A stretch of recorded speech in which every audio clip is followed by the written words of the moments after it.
नमस्कार, आप हैं IBN 7 के साथ। आइए एक नजर डालते हैं देश भर की 100 खबरों पर। भारी बारिश के चलते गुजरात में कई बांध टूट गए हैं, जिससे राज्य में बाढ़ के हालात बन गए हैं। अहमदाबाद में धरोई बांध से पानी छोड़े जाने के चलते निचले इलाकों में पानी भर गया। साबरमती नदी उफान पर है और वो खतरे के निशान से ऊपर बह रही है। अहमदाबाद में बाढ़ को लेकर अलर्ट जारी कर दिया गया है। उत्तर गुजरात में तेज बारिश के चलते रास्ते और कई पुल टूट गए हैं। धनेरा जाने वाला उत्तर गुजरात का रास्ता क्षतिग्रस्त हो चुका है। सेना और NDRF राहत कार्य में लगी हुई हैं। वहीं कच्छ में भी बाढ़ का कहर जारी है। राजस्थान के उदयपुर में पिछले 4 दिनों से जारी बारिश के चलते नदी नाले उफान पर हैं और शहर के झीलों में भी लगातार पानी बढ़ रहा है। जलस्तर बढ़ने के चलते स्वरूप सागर के गेट को खोल दिया गया है और आसपास के एरिया में पानी भर गया है। पाली में भी बारिश ने लोगों की मुसीबत बढ़ा दी है। लगातार बारिश की वजह से शहर के कई मोहल्लों में सड़कें पानी में डूब गई हैं और कई घरों में भी पानी घुस गया है। राजस्थान के जालौर में नर्मदा नहर का बांध टूटने की वजह से कई गांव में पानी घुस आया। पानी घुसने की वजह से गांव में फंसे लोगों की मदद के लिए NDRF की टीम को लगाया गया। बाढ़ पीड़ितों का कहना है कि बाढ़ ने सब कुछ तबाह कर दिया है। NDRF की टीम ने पिछले 5 दिनों में करीब 600 लोगों को बचाया। लगातार हो रही बारिश से लोगों की मुश्किलें बढ़ गई हैं। उधर ओडिशा में भी बाढ़ ने कहर बरपाया है। ओडिशा में बाढ़ से 2,40,000 से ज्यादा लोग प्रभावित हुए हैं। ओडिशा के जाजपुर, भद्रक, बालासोर, क्योझर और मयूरगंज में भी बाढ़ से हाल बेहाल है। ओडिशा के वैतरणी और सुवर्णरेखा नदी बाढ़ के चलते उफान पर बह रही हैं। चक्रवाती तूफान कोमेन बांग्लादेश के तट पर जल्द ही पहुंच जाएगा, जिस वजह से पश्चिम बंगाल और ओडिशा में भारी बारिश हो रही है। मौसम विभाग ने जानकारी दी है कि कोमेन इस समय कोलकाता से 300 किलोमीटर दक्षिण पूर्व में है। मौसम विभाग ने चेतावनी दी है कि अगले 48 घंटों के दौरान पश्चिम बंगाल और ओडिशा से तटों के आसपास 50-60 किलोमीटर प्रति घंटा की रफ्तार से हवाएं चलेंगी। चक्रवात की खबरों के चलते मुख्यमंत्री ममता बनर्जी ब्रिटेन के दौरे को छोटा कर भारत वापस आ गई हैं। ममता बीते दिनों निवेशकों को आमंत्रित करने के लिए ब्रिटेन गई थीं। कांग्रेस उपाध्यक्ष राहुल गांधी आज पुणे के फिल्म एंड टेलीविजन संस्थान जाएंगे। FTII में गजेंद्र चौहान की नियुक्ति के बाद छात्रों ने आंदोलन कर रखा है, जिसकी वजह से वहां कामकाज ठप है।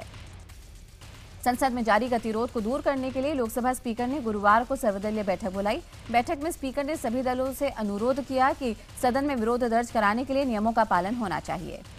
लोकसभा स्पीकर ने नारेबाजी करते हुए वेल में आने और प्लेकार्ड लहराने पर रोक लगाने का अनुरोध किया। हालांकि इस पर भी बात बनती नजर नहीं आई।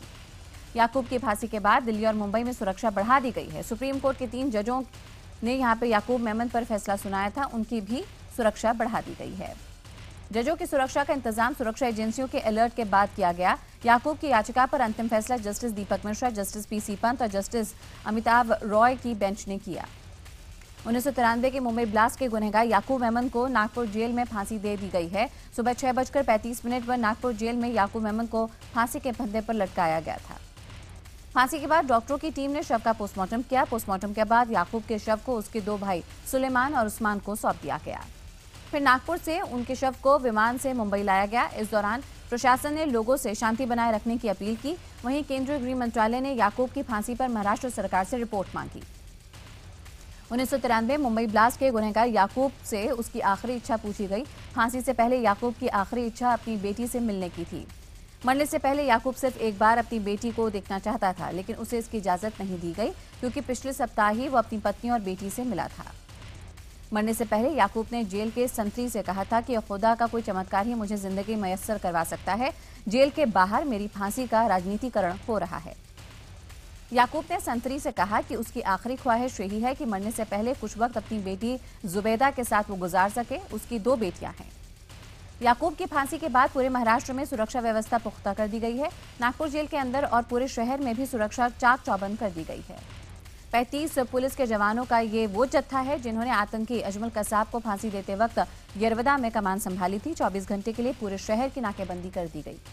नागपुर पुलिस ने एहतियातन कई लोगों को हिरासत में लिया। राज्य सरकार ने सभी पुलिस वालों की छुट्टी रद्द कर दी। पूरे राज्य में हाई अलर्ट जारी कर दिया गया। याकूब की फांसी के बाद महाराष्ट्र के सभी एयरपोर्ट की सुरक्षा भी बढ़ा दी गई है। नागपुर में RSS के दफ्तर की सुरक्षा भी सख्त कर दी गई है। याकूब को नागपुर की जेल में फांसी दिए जाने के बाद मुंबई के माहिम में उसके घर के बाहर सुरक्षा व्यवस्था बढ़ा दी गई।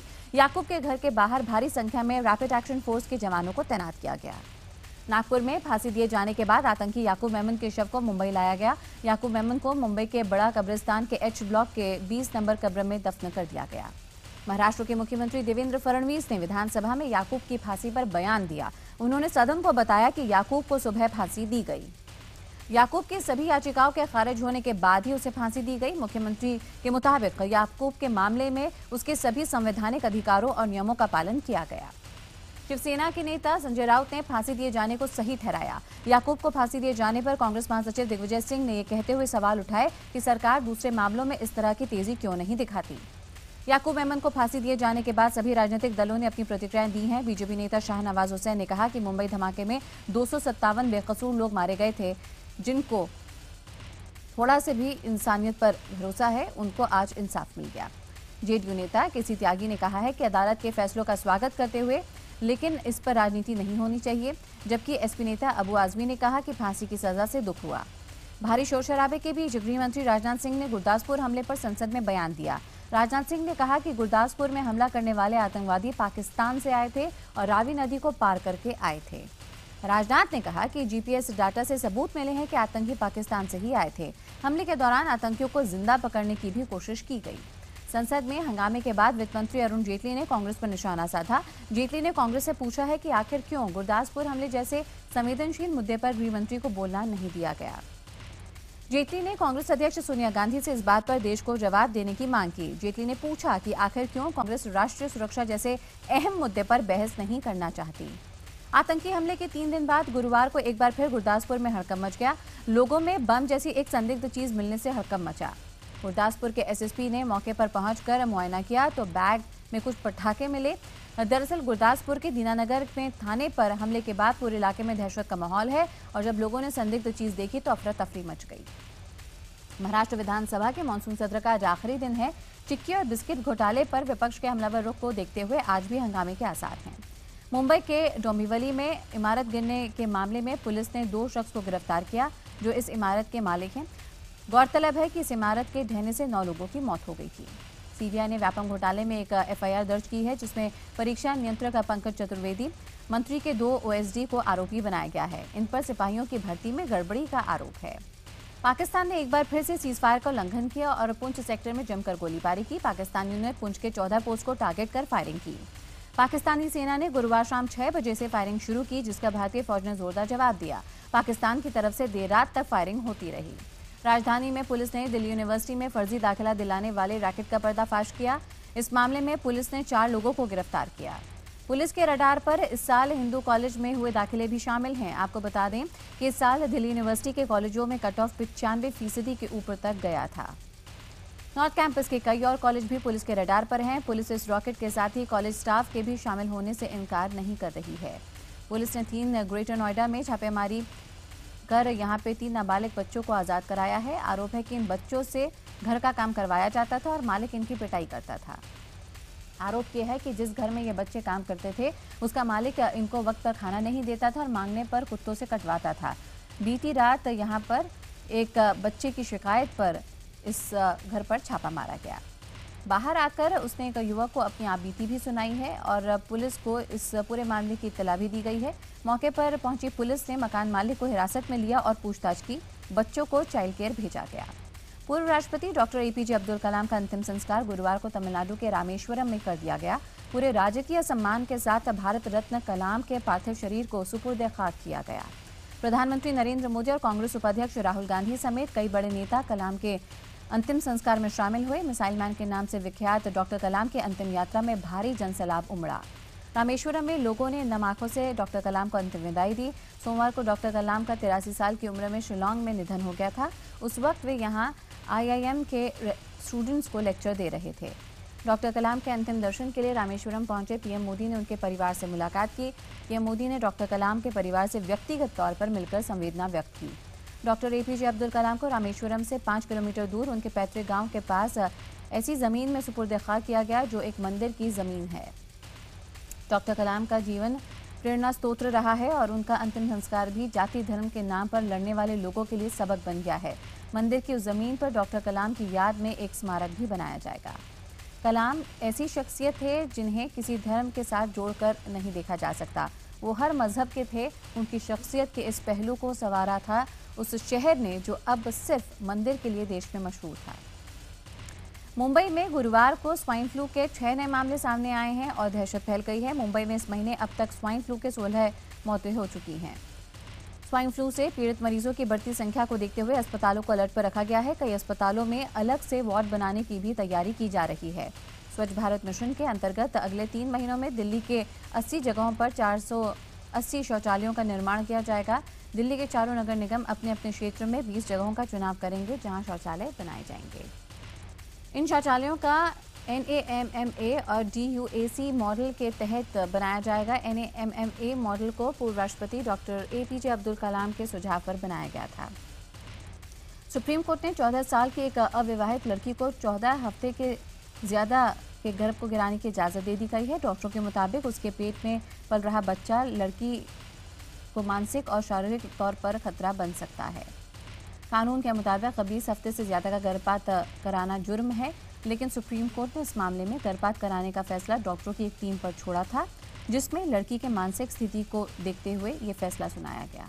यूपी के बलिया में भोजपुर फिल्म दहेज की हीरोइन और हीरो पर तेजाब फेंक कर फरार हुए फिल्म के सहायक हीरो को पुलिस ने गिरफ्तार किया है। आरोपी को कड़ी सुरक्षा के बीच न्यायालय में पेश किया गया। आरोपी साइड हीरो को देखने के लिए अदालत में भारी भीड़ भी उमड़ पड़ी। आरोप यह है कि एक तरफा प्यार में पागल आरोपी ने हीरोइन पर उस समय तेजाब फेंका जब रात में वो सो रही थी। तेजाबी हमले में फिल्म का हीरो भी बुरी तरह से जख्मी हो गया। गंभीर रूप से घायल दोनों का जिला चिकित्सालय में इलाज चल रहा है। फरीदाबाद में एक पड़ोसी पर 5 साल की बच्ची से बलात्कार का सनसनीखेज आरोप लगा। आरोप है कि एक ऑटो वाले ने बच्ची को यहां पर एक सुनसान जगह पर ले जाकर बलात्कार किया। वारदात के बाद जब बच्ची रोती हुई अपने घर पहुंची तो परिवार वाले उसको लेकर थाने पहुंचे, जहां पुलिस ने आरोपी के खिलाफ मामला दर्ज कर उसकी तलाश तेज कर दी। झांसी रेलवे स्टेशन के वेटिंग रूम में एक लड़की को नशीला पदार्थ खिलाकर उसके साथ छेड़खानी का आरोप लगा है पुलिस वाले पर। लड़की के शोर मचाने पर पुलिस वाले ने उसे कानपुर की ट्रेन में बिठा दिया। घटना की जानकारी मिलते ही किशोरी को मेडिकल के लिए भेजा गया और उसकी शिकायत के आधार पर 2 सिपाहियों के खिलाफ रेप का केस दर्ज हुआ। जोधपुर में महिला को मकान दिलाने के नाम पर उसके साथ रेप करने का आरोप एक प्रॉपर्टी डीलर पर लगा है। आरोप है कि प्रॉपर्टी डीलर ने पिस्तौल की नोक पर उसके साथ बलात्कार किया। पीड़िता की रिपोर्ट पर पुलिस ने मुकदमा दर्ज कर मामले की जांच शुरू कर दी है। इस बीच महिला का मेडिकल करवाया गया है, जिसमें रेप की पुष्टि हुई है। कानपुर में एक पत्नी ने अपने दोस्तों के साथ मिलकर पति की जमकर पिटाई की। कप्तान सिंह ने अपनी पहली पत्नी को 28 साल पहले बगैर तलाक दिए छोड़ दिया था, दूसरी शादी कर ली थी। जब वो महिला अपने पति की पिटाई कर रही थी तो पुलिस भी वहां मौजूद थी, लेकिन महिलाओं के यहाँ पे गुस्से को देखते हुए कोई कुछ बोला नहीं। महिला का आरोप है कि पुलिस में शिकायत करने के बावजूद भी कोई मदद नहीं मिली है। गोरखपुर में तैनात RPF के जवानों पर यात्रियों से 100-100 रुपए लेकर जनरल कोच में सीट देने का आरोप लगा है। दरअसल मुंबई जाने वाली ट्रेन में भीड़ का फायदा उठाकर सीटें बेची जा रही हैं। कन्नौज में BSP नेता के घर पर छापेमारी में पुलिस ने सैकड़ों शराब की बोतलें बरामद की हैं। दरअसल पुलिस ने छापेमारी में जमीन के अंदर गाड़ कर रखी गई बोतलें बरामद की। बिहार के वैशाली में मिड डे मील खाने से 12 बच्चे बीमार हो गए। दरअसल खाने में मरी हुई छिपकली पाई गई, जिसको खाने से बच्चे बीमार हुए। अब प्रशासन जांच की बात कह रही है। उधर राजस्थान के अजमेर में भी मिड डे मील खाने से 92 बच्चे बीमार हुए हैं, जिनका इलाज चल रहा है। अजमेर जिला प्रशासन ने इस मामले की जांच के आदेश दिए हैं। जयपुर के बनीपाक के राजकीय औद्योगिक परीक्षण संस्थान यानी कि ITE के 50 से ज्यादा छात्रों के साथ अजीब घटना हुई है। इन छात्रों को एक ही विषय में 0 अंक मिले हैं। इन छात्रों को एक ही विषय में 0 आने से काफ़ी ज़्यादा यहाँ पे सनसनी हुई। इस तरह से एक और विषय में 2 दर्जन छात्रों को सिर्फ 22 नंबर ही मिले हैं। आरोप है कि कॉलेज प्रशासन की गलती से ऐसा हुआ है। पठानकोट के पास नूरपुर हाईवे पर एक कार और ट्रक में जोरदार टक्कर हुई है, जिसमें कार के परखच्चे उड़ गए, लेकिन किसी की भी जान को नुकसान नहीं हुआ। कार सवार लोगों ने ट्रक के ड्राइवर की जमकर पिटाई की है। शहडोल जिले के एक स्कूल में वहां के चपरासी ने स्कूल के 3 कमरों पर कब्जा कर अपना घर बना लिया। 5 कमरों में से 3 पर कब्जा होने के बाद 2 कमरों में 5 कक्षाएं लग रही हैं। आरोप है कि चपरासी के दबंगई के आगे स्कूल के प्रधानाध्यापक भी कुछ नहीं कर पा रहे हैं। क्लासरूम की कमी की वजह से स्कूल के पुराने और जर्जर भवन में भी क्लासें लगाई जा रही हैं। यूपी के बुलंदशहर में दहेज मांगने पर पंचायत ने 2 लड़कों के बहिष्कार का फैसला किया। पंचायत ने फरमान जारी किया है कि बिरादरी का कोई भी परिवार इन लड़कों को अपनी लड़की नहीं देगा, यानी कि इनसे शादी नहीं करवाएगा। दरअसल शादी से ठीक पहले इन दोनों लड़कों ने लड़की के परिवार के चलते यहाँ पे दहेज की मांग की और स्कॉर्पियो की मांग रखते हुए परिवार वालों को परेशान किया। अब पुलिस इन दोनों लड़कों की तलाश कर रही है। दरअसल बारात लौटने के बाद दोनों लड़कियों ने यहाँ पे पुलिस में दहेज का केस दर्ज करवाया। बाद में पंचायत हुई और फिर दूल्हों पर इस कार्रवाई को अंजाम दिया गया। चंडीगढ़ के पुलिस विदेशी पर्यटकों से अंग्रेजी और फ्रेंच में बातें करेगी, इस तरह की खबरें आ रही हैं। गुरुवार को इंस्टीट्यूट ऑफ होटल मैनेजमेंट ने इन पुलिसकर्मियों को अंग्रेजी और फ्रेंच बोलने की ट्रेनिंग दी है।